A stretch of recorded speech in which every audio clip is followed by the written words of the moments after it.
Evita tidak menyadari bahwa anaknya mengalami kekurangan gizi karena berat badan tidak naik selama 3 bulan.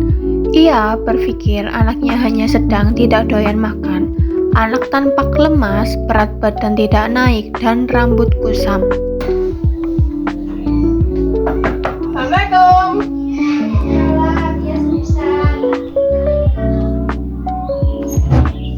Saya yang kemarin di Puskesmas Bu ingin melakukan penyuluhan, apakah diperbolehkan? Boleh Kak, silakan. Ada apa ya Mbak? Saya Ana Mauludia, mahasiswa PKL yang sedang bertugas di Puskesmas desa sini Bu. Katanya kan di desa sini kan angka stuntingnya masih tinggi. Nah, saya ingin melakukan penyuluhan tentang cara mengatasi kekurangan gizi pada balita. Oh gitu, ya boleh Mbak, silakan. Waktunya kurang lebih 10 menit sampai 15 menit ya Bu. Apakah Ibu bersedia? Iya Mbak, silakan, saya bersedia. Saya mulai sekarang ya Bu. Iya Mbak. Kalau segini kelihatan Bu. Kelihatan Mbak.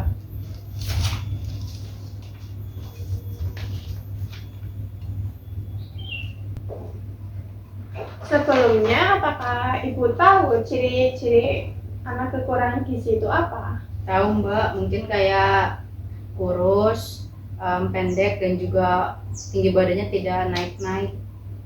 Ya, benar sekali Ibu.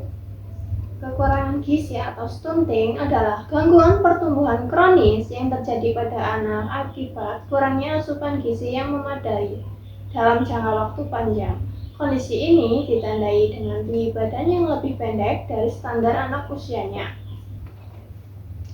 Nah, gejala kekurangan gizi itu meliputi badan garing, berat badan tidak normal, terlihat lemah, letih, lesu, memiliki tubuh yang pendek yang berada di bawah normal, memiliki performa buruk pada memori belajar. Berarti anak saya ini termasuk stunting ya Mbak ya? Dilihat dari pola makannya Bu, bagaimana pola makan anak Ibu? Pola makan anak saya paling suka sekali kerupuk sama kecap. Kalau sayur dia nggak terlalu suka Mbak. Kalau misalnya lagi nggak doyan makan, itu paling sehari 2-3 sendok aja, susah sekali untuk makan. Sampai saya emosi kalau untuk menyuapinya. Terus rambut anak saya ini kering dan agak kusam juga. Mungkin stunting kali ya Mbak. Dilihat dari gejala anak Ibu, kemungkinan iya Bu, anak Ibu stunting. Kan juga tadi Ibu bilang anak Ibu cuma makan kerupuk sama kecap aja. Itu makanannya nggak ada gizinya Bu. Usahakan anak Ibu itu makan sayur. Misal nih, sayur bayam anak Ibu nggak doyan, bisa diganti ke sayur sop atau brokoli atau menu sayur lainnya. Dan usahakan makan buah-buahan segar seperti kalau nggak pisang, ya pepaya atau yang lainnya. Nah, makanan seperti kerupuk dan kecap itu nggak ada gizinya. Itu yang menyebabkan anak kekurangan gizi Bu. Oh gitu ya Mbak, kekurangan gizi ya? Iya Bu. Penyebab kekurangan gizi meliputi pengetahuan Ibu yang kurang. Jadi di sini Ibu kurang teliti dalam memilih makanan. Apakah makanan itu mengandung gizi? Apakah cuma makanan yang hanya bisa bikin kenyang saja? Nah, ada kondisi sosial ekonomi. Terkadang ekonomi kita kan stabil, ada yang juga stabil ya Bu. Namun kita harus memprioritaskan gizi anak kita agar seimbang. Ya, kalau stabil drastis, Ibu bisa dapat menggantikan dengan yang lebih murah dan ada proteinnya, seperti tahu dan tempe. Oh, tahu tempe itu ada proteinnya ya Mbak, saya baru tahu. Iya Bu, tahu tempe itu mengandung protein dan harganya juga murah. Oh gitu ya Mbak, besok-besok saya beli tahu tempe deh setiap belanja. Kemudian ada kelebihan atau kekurangan zat gizi ya Bu. Di sini nggak cuma kekurangan gizi aja, namun kelebihan juga dapat menyebabkan stunting. Nah, mengonsumsi zat gizi itu harus seimbang. Kemudian ada pola asuh yang salah. Di sini kalau anak Ibu nggak mau makan, usahakan Ibu membujuk agar anak Ibu tetap mau makan. Kurangnya asupan makanan dan adanya penyakit infeksi. Kadang anak mau makan, anak doyan makan, tetapi kondisi ekonomi ibunya lagi turun ya Bu, itu dapat mempengaruhi kekurangan gizi juga. Adanya penyakit infeksi itu anak jadi kesulitan makan karena adanya infeksi tersebut. Kemudian ada frekuensi pemberian MPASI yang kurang. Kurangnya nutrisi untuk pertumbuhan dan perkembangan balita. Seharusnya MPASI itu diberikan 2-3 kali sehari, ini cuma sekali aja. Nah, yang terakhir, pemberian MPASI atau susu formula terlalu dini. ASI eksklusif diberikan selama 6 bulan. Nah, kalau pemberian MPASI atau susu formula sebelum 6 bulan itu menyebabkan dampak yang buruk bagi kesehatan sang anak. Bagaimana solusi untuk mengatasi kekurangan gizi? Yang pertama, pemberian makanan yang tinggi protein, kalsium, vitamin A, dan zinc dapat memacu tinggi badan anak, seperti mengonsumsi daging ayam, daging sapi, telur, sayuran hijau, buah-buahan segar, kacang-kacangan, dan susu. Kemudian ada meningkatkan pasokan nutrisi dengan memberikan tambahan makanan lainnya atau suplemen. Ibu dapat memberikan suplemen kepada anak seperti vitamin A, vitamin C, vitamin B12.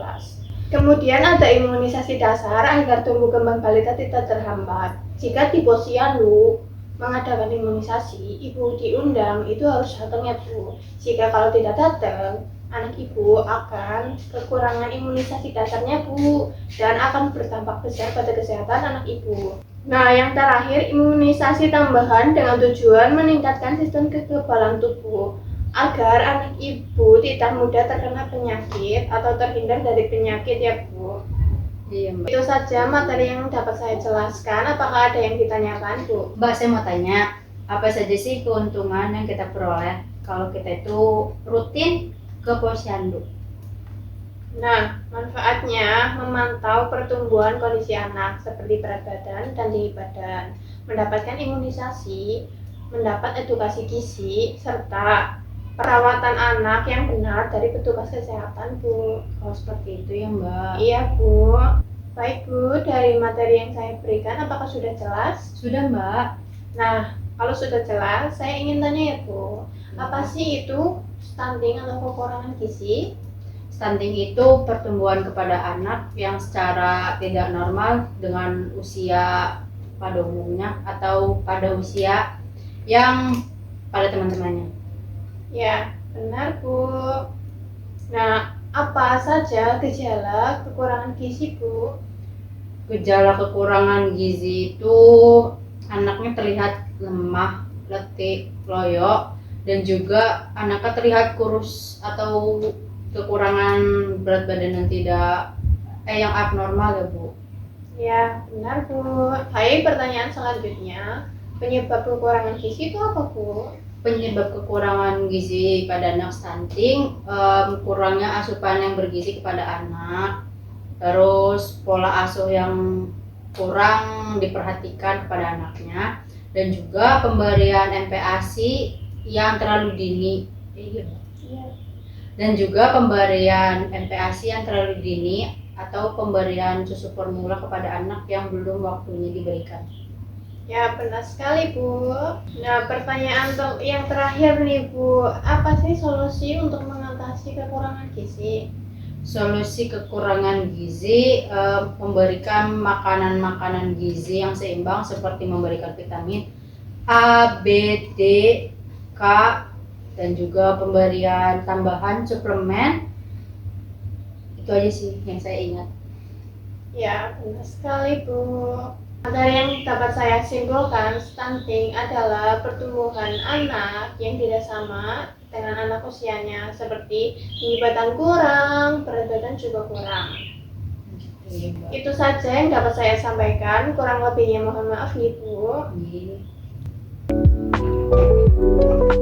Saya ada oleh-oleh sekedar leaflet untuk dibaca-baca ya Bu. Ya. Wah, ini berarti materinya sesuai ya? Iya, itu sesuai Bu, itu udah lengkap ya Bu, barangkali mau dibaca-baca. Iya Mbak, terima kasih ya. Iya, sama-sama Bu.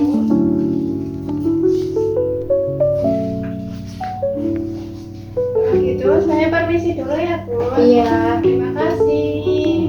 Mari saya antar.